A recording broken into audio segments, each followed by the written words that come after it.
The waiter sent me photos from her date. She didn't see me there. You ever get that feeling that something's off, but you can't quite explain why? That's how it started. A gut instinct, like a whisper in the dark telling me to pay attention. I should have listened to it sooner. It was a Friday night. We had talked earlier that day and she told me she was staying in, just tired from work, needed some alone time. I didn't question it. I trusted her. Or at least, I thought I did. I wasn't supposed to be anywhere near downtown that night. I had turned down a few invites, planning a quiet evening at home. But around 8 p.m. I got a text from someone I hadn't spoken to in a while, an old buddy who used to work as a waiter at a trendy rooftop restaurant. Now here's the thing, he knew her. Not well, but enough to recognize her. The message said, "Hey man, this might be nothing, but isn't this your girl?" Attached were 3 photos. In the first, she was sitting across from a guy, dimly lit, cozy, leaning in close. In the second, they were laughing, her hand resting on his. In the third, they were kissing. Not a friendly peck. Not a misunderstanding. A full-on, no hiding it kiss. I stared at the screen like it was a bad dream. I must have read that message 10 times before I moved. I didn't even realize I'd stood up. My thoughts were racing, and all I could hear was that quiet snap in the back of my head, like something inside had just broken. I replied, "Where exactly is this?" "Vista Lounge, 7th floor. They're still here?" I didn't reply again. I just grabbed my keys. The drive felt endless. Every red light was a cruel joke. By the time I parked and headed toward the building, my mind had gone numb. I wasn't going to cause a scene. I wasn't even sure I wanted to be seen. I just needed to know the full truth with my own eyes. But by the time I got up there, they were gone. I asked the hostess if there was a couple that had just left. She shrugged. "There are lots of couples," she said. "What did they look like?" I described her. Described him. She blinked, then nodded slowly. "Yeah. They were here. Left maybe 10 minutes ago." "Sorry." So that was it. My only proof were those pictures. My only witness, someone who just happened to be there at the right time. I sat in my car after that, just staring out at the traffic. She didn't know that I knew. Not yet. And that's when a new plan started to take shape. I wasn't going to confront her. Not yet. If she could lie that easily, then she was probably hiding more than just one night. I needed to see how deep this went. So I texted her. "Hope you're getting some good rest. Let's do brunch tomorrow." She replied in under a minute. "That sounds perfect. Love you." I stared at those words and felt nothing. She was lying straight to my face and pretending nothing happened. Fine. If she wanted to act, then I'd play along. For now. But I wasn't playing nice anymore. The next morning, I woke up before my alarm. I hadn't really slept. My mind had been running all night, replaying those photos over and over. Every time I closed my eyes, I saw them, her smile, his hand on hers, that kiss. And then I'd remember her message. "Love you." Like it meant nothing. Like she could say it and make me believe she was somewhere else, doing nothing wrong. But now I knew better. And I wasn't going to let it slide. We met at a small cafe near the park. It was one of her favorite spots, somewhere we'd gone on early dates. She was already seated when I arrived, smiling like she didn't have a single secret in the world. She leaned in and gave me a kiss on the cheek, acting like nothing had happened the night before. That made it worse. The ease of it. The performance. She was good. Too good. "How was your night?" I asked, sipping my coffee, watching her closely. "Oh, quiet," she said without missing a beat. "Watched some Netflix, took a long bath. Just needed to decompress." I nodded slowly. "Sounds relaxing." It was, she smiled, stirring her drink, avoiding eye contact just long enough to make me wonder if she could feel the weight of her own lie. I didn't press. Not yet. The waiter from last night had already agreed to send me the full set of security cam stills from the restaurant. He knew someone in the back office. I told him I'd compensate him for his trouble. He said I didn't need to. He'd been cheated on once too. Said he knew the look in my eyes. As we finished brunch, she reached across the table and took my hand. "I've been thinking," she said. "Maybe we should take a little trip next month. Just the 2 of us. Reconnect." I stared at her hand in mine. The same hand that had held someone else's last night. The same voice that had whispered lies without flinching. I nodded again, just playing my part. "That sounds great," I said. "We could use a reset." She smiled, clearly pleased with herself. She thought everything was under control. That I was still in the dark. That I was the fool. Later that day, I got the files from the waiter. A whole folder. Photos, video clips, timestamps. They were seated by the window for over 2 hours. They weren't shy. They touched constantly, laughed too loud, kissed more than once. At one point, she even leaned over and whispered something in his ear. He laughed and nodded, then called the waiter to pay the bill. And then they left, hand in hand. I sat in front of my laptop for a long time, just staring at the evidence. It wasn't just a one-time slip. This was planned, comfortable, rehearsed. And she had lied to me without a single crack in her voice. I copied everything to a secure folder and made backups, 2 cloud accounts and a flash drive I kept in my desk. I wasn't sure what I'd do with it yet, but I wasn't going to act on impulse. Not this time. That night, she came over to my place. Brought wine, made dinner, kissed me like nothing had changed. And I let her. I let her play house. I let her believe her secret was safe. Because the longer she thought she was winning, the better it would feel when everything came crashing down. But I wasn't going to just expose her. No, that would be too easy.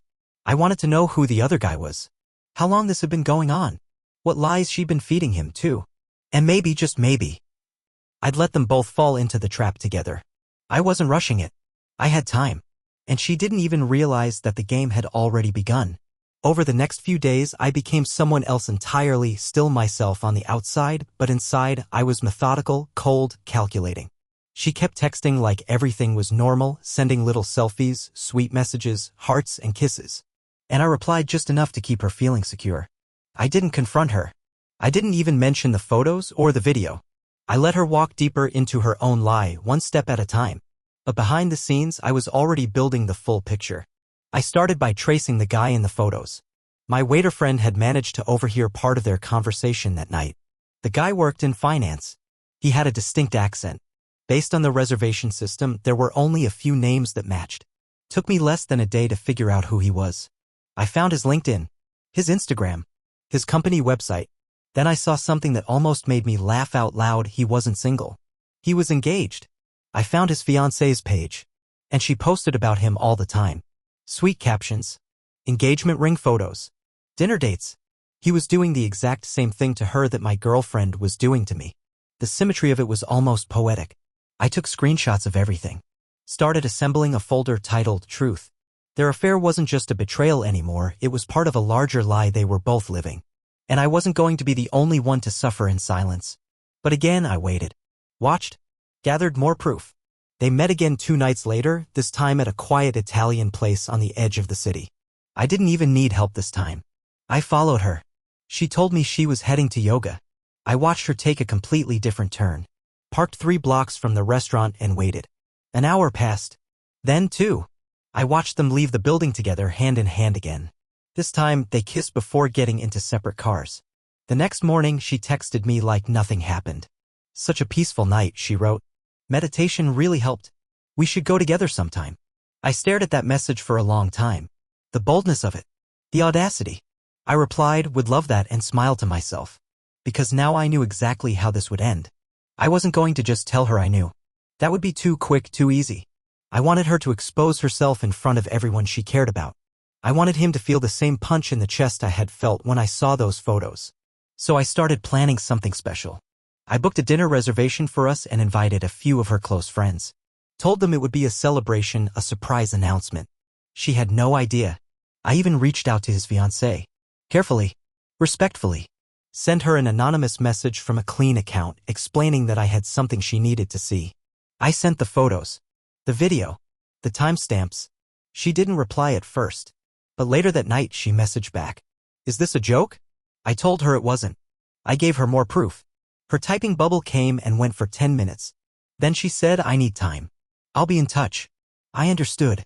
She was where I had been just days before, blindsided, confused, angry, unsure who to trust. But I didn't push. I gave her space. Because when she was ready, I knew she'd want to be part of what came next. My girlfriend, meanwhile, had no clue what was unfolding behind the curtain. She kept planning the weekend like nothing had changed. She suggested a trip to the mountains. She sent me screenshots of cabins. I told her it all sounded perfect. She said she was so glad we were in a good place. That she felt lucky to have me. And I told her I felt the same. The night before the dinner, I checked my folder one last time. Dozens of photos, videos, messages, screenshots. Their entire secret life, documented, organized, undeniable. And when I closed my laptop, I finally felt calm. Because the trap was set. The pieces were in motion. And she was walking straight into it, smiling the whole way. The night of the dinner finally arrived and everything was in place. I wore the shirt she once said brought out my eyes, the one she bought me for my birthday last year. Fitting, really. We drove together to the restaurant. She held my hand in the car like everything was fine, talking about how excited she was to see everyone again. I nodded and smiled, adding little comments here and there, all while knowing this would be a night she'd never forget, not for the reasons she expected. When we walked in, the private dining room was already set. I'd requested a quiet corner in the back, just enough privacy to make things comfortable but still visible. Her two closest friends were already there. She hugged them with that same energy, that same carefree grin. I greeted them too. Calm. Friendly. Perfectly composed. We ordered drinks, shared appetizers, laughed about old stories. She leaned into me during a toast and whispered, "Thank you for this. I needed tonight." I nodded and kissed her forehead. "You really did," I said quietly. Just then, I got a message from the woman I'd been quietly working with, his fiancée. She had arrived. I glanced toward the entrance and saw her step in. She looked composed, but I knew it was taking everything she had to hold it together. I had reserved a separate table for her, just close enough to watch what was about to unfold. She was ready. We were both ready. A few minutes later, he arrived. He walked in like he owned the room, clearly not expecting to see me. Or her. His face changed instantly. And then he saw his fiancée sitting just a few feet away. He froze. His eyes flicked between me, my girlfriend, and his fiancée. For a second, I think he considered walking right back out the door. But it was too late. I stood up and said, loud enough for everyone to hear, "There you are. We were just talking about you." My girlfriend turned to see who I was speaking to. And the moment she laid eyes on him, I saw everything drained from her face, color, confidence, composure. Gone. He tried to play it off. "Hey, I didn't know you'd all be here, small world, huh?" My girlfriend looked like she was about to be sick. Her friends exchanged confused glances. One of them asked, "Wait, how do you know him?" That was my cue. I pulled my phone from my pocket and connected it to the small screen on the wall, something the restaurant had kindly allowed at my celebration dinner. I opened the folder and let the slideshow begin. First, the photo of them holding hands across the table. Then the kiss. Then another angle. Her friends gasped. One covered her mouth. The room fell completely silent except for the faint clinking of forks hitting plates. My girlfriend stood up. "What is this? Why are you doing this?" Her voice shook. I didn't yell. I didn't get angry. I simply said, "You said you were home. You said you needed time alone. But you were out with him. More than once. And you looked me in the eyes the next day like nothing happened." She looked around, realizing there was no way out. "It wasn't serious," she muttered. "It didn't mean anything." His fiancée stood up then. Her voice clear. "You said the same thing to me. But I guess neither of us were enough for you." He reached out toward her, but she stepped back, pulling the ring from her finger and placing it on the table. "We're done," she said. The waiter came over, looking unsure. I handed him an envelope and said, "Thanks for your help." He nodded, understanding more than anyone else there. My girlfriend collapsed into the chair, her face in her hands, shaking. I stood over her and spoke one last time. "I wanted you to know I saw it. All of it. And I let you believe you were getting away with it. But you weren't. Not for a second." Then I turned and walked out. Not a single word more. I didn't look back. Not once. That night, I slept better than I had in weeks. I had no regrets. No second thoughts. Just peace. She had played a dangerous game and lost. And me? I had my closure. I had the truth. And I had the last word.